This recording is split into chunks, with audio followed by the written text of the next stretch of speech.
कि हम इसमें आपको बताएंगे कि परिचय में लॉगिन कैसे करना है और इसका ACR कैसे भरा जाता है। ठीक है, तो चलिए शुरू करते हैं।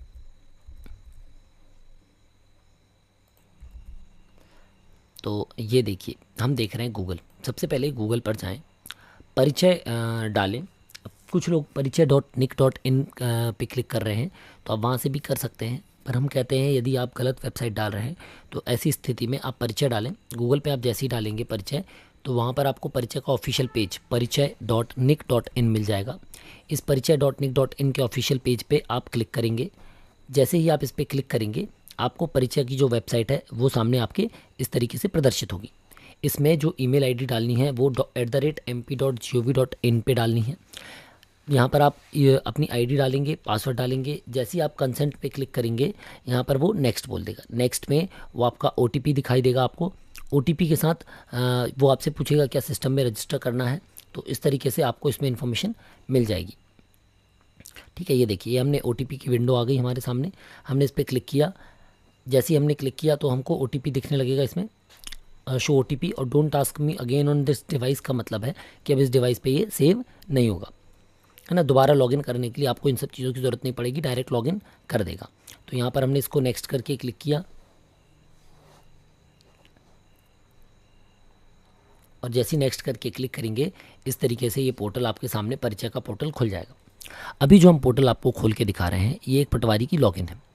पटवारी की लॉगिन इसलिए खोल के दिखा रहे हैं कि आने वाले समय में आपको सेम सब चीज़ें ऐसे ही करनी है जैसी मैं इस वीडियो में आपको बता रहा हूँ, है ना। मैं इस वीडियो में जो आपको बता रहा हूँ, ये RI तहसीलदार SDM की आईडी में सारे ऑप्शंस खुल रहे हैं।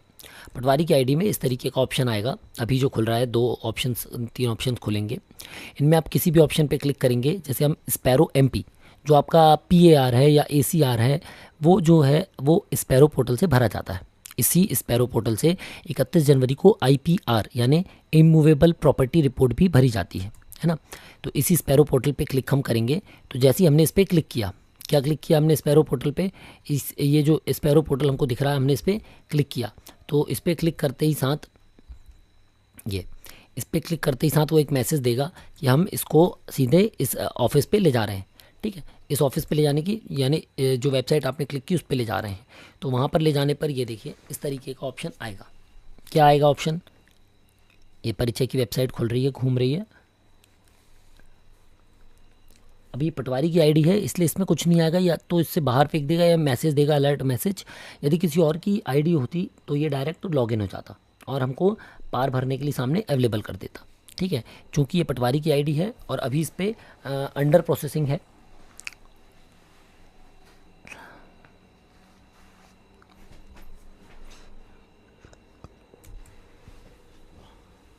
ये देखिए, आप देख पा रहे हैं इसमें लिखा हुआ है user not authorized to access the service, यानी अभी स्पैरो MP को एक्सेस करने के लिए, यूज़ करने के लिए पटवारियों को आईडी को सिंक नहीं किया है।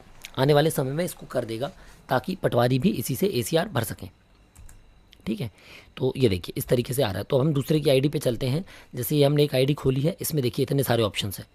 इस ऑप्शंस में हम किसी पे भी क्लिक करेंगे, है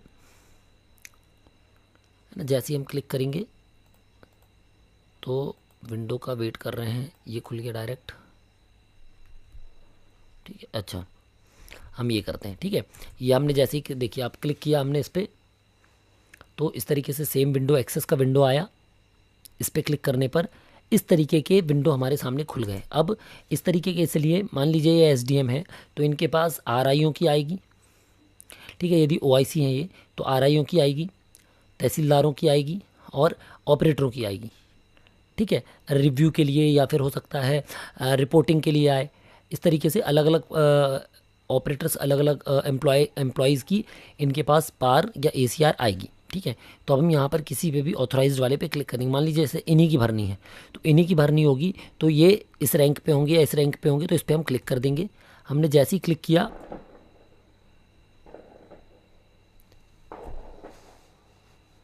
ठीक है, JAS मतलब junior administrative services, CLR technical और रेवेन्यू इंस्पेक्टर CLR ऑफिस। ठीक है, तो ये इस तरीके से हमने इस पर क्लिक किया तो वो बोलेगा कि क्या आप इस पर रीडायरेक्ट करने वाले हैं। ओके पे क्लिक करते ही साथ इस तरीके का विंडो हमारे सामने खुल जाएगा। अब सबसे इम्पॉर्टेंट चीज़ जो समझने वाली है वो ये है कि ACR भरने से पहले आपका वर्क फ्लो जनरेट होना चाहिए। ACR भरने से पहले आपकी पार जनरेट होनी चाहिए। जब भी सब कुछ ओके हो गया है तभी वो आपके इनबॉक्स में भरने के लिए आएगी। तो आप जो ACR भर रहे हैं या भरना चाहते हैं या भरने वाले हैं वो केवल और केवल आपके इनबॉक्स पे ही उपलब्ध होगी। यदि इनबॉक्स पे नहीं आई है इसका मतलब अभी आपका या तो वर्क फ्लो या तो आपका पार जनरेशन रह गया है। ठीक है। इसके बाद जो दूसरी चीज़ है वो है सेंट आइटम। सेंट आइटम का मतलब है जो पार आप भर रहे हैं, जो आपने ACR भरे हैं, आपके पुराने वर्षों के सारे ACR इसी सेंट आइटम में आपको देखने के लिए मिल जाएंगे, जहाँ से आप क्या कर सकते हैं, आप जहाँ से उनको डाउनलोड करके देख सकते हैं या उनका स्टेटस चेक कर सकते हैं। यहाँ से आप वर्कफ्लो खुद क्रिएट कर सकते हैं अपना, यहाँ से आप अपना पार जनरेट कर सकते हैं। यहाँ से ई साइन यानी कि अपना आधार नंबर डालकर अपना लॉगिन बनाकर यहाँ से आप डिजिटल साइन क्रिएट करके वेरीफाई कर सकते हैं, ताकि जब आप यहाँ से लॉगिन करके आगे बढ़ना चाहेंगे तो ये एरर नहीं देगा और आसानी से वो हो जाएगा। ठीक है। तो चलिए इसको हम एक बार आगे का भी प्रोसेस देख लें, है ना। तो जो बाय डिफ़ॉल्ट है, बाय डिफ़ॉल्ट इसमें क्या दिखेगा, आपका पार दिखेगा जो अभी जनरेट हो गया होगा इनबॉक्स वाला, है ना। ये देखिए हमको जो पार दिखा था, हमने उस पार पे क्लिक किया, इस तरीके से हमको पार दिख गया।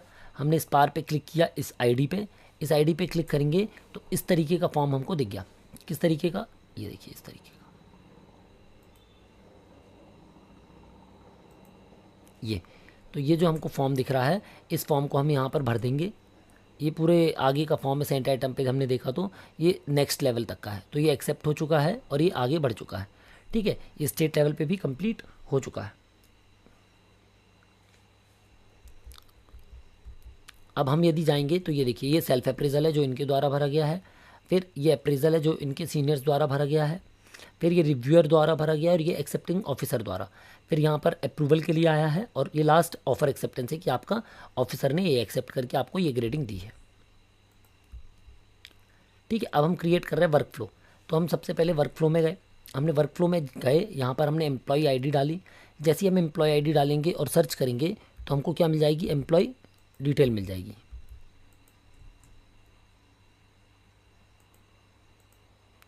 ये देखिए अब हमको जो एम्प्लॉय डिटेल मिल रही है उसमें ये बोल रहा है स्टेटस वर्किंग है, रिटायर्ड है, लीव पर है। ठीक है।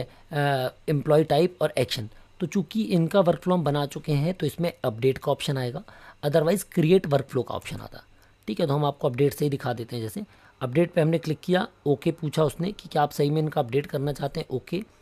तो वो आपको दिखा रहा है ये इस तरीके से हायरार्की दिखा रही है, officer reported, reporting authority, reviewing authority, accepting authority, CR section two disclose, officer disclosure और CR सेक्शन फॉर क्लोजिंग। तो इस तरीके से हम इनको चेंज करेंगे। यहाँ पर ये जो सर्च का ऑप्शन दिख रहा है, इस सर्च के ऑप्शन से हम जो अथॉरिटी उसको चेंज कर सकते हैं। अब यहाँ पर मान लीजिए जैसे हम जो भर रहे हैं वो किसी RI का, ठीक है, RI सर का यदि है, रेवेन्यू इंस्पेक्टर का यदि है, तो यहाँ पर क्या हो जाएगा, आपका जो नाम सर्च करेंगे आप या यहाँ पर जो आप सर्च करेंगे तो RI के लिए जो रिपोर्टिंग ऑफिसर है वो कौन होंगे, RI के लिए reporting officer SLR, reviewing officer होंगे उनकी OIC और एक्सेप्टिंग ऑफिसर होंगे कलेक्टर।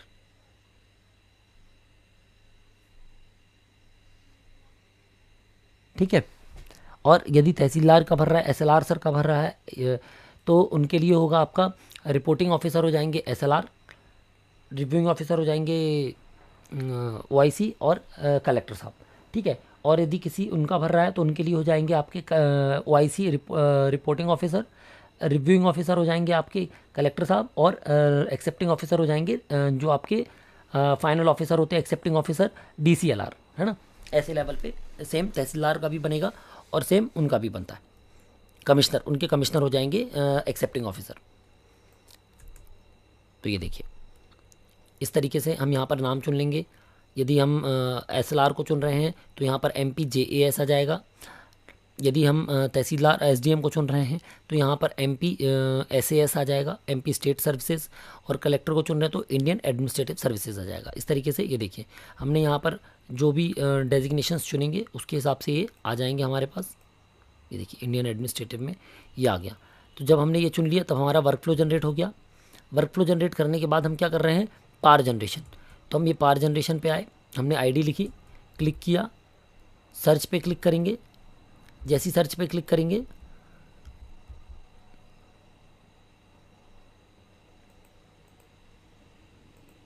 एक मिनट,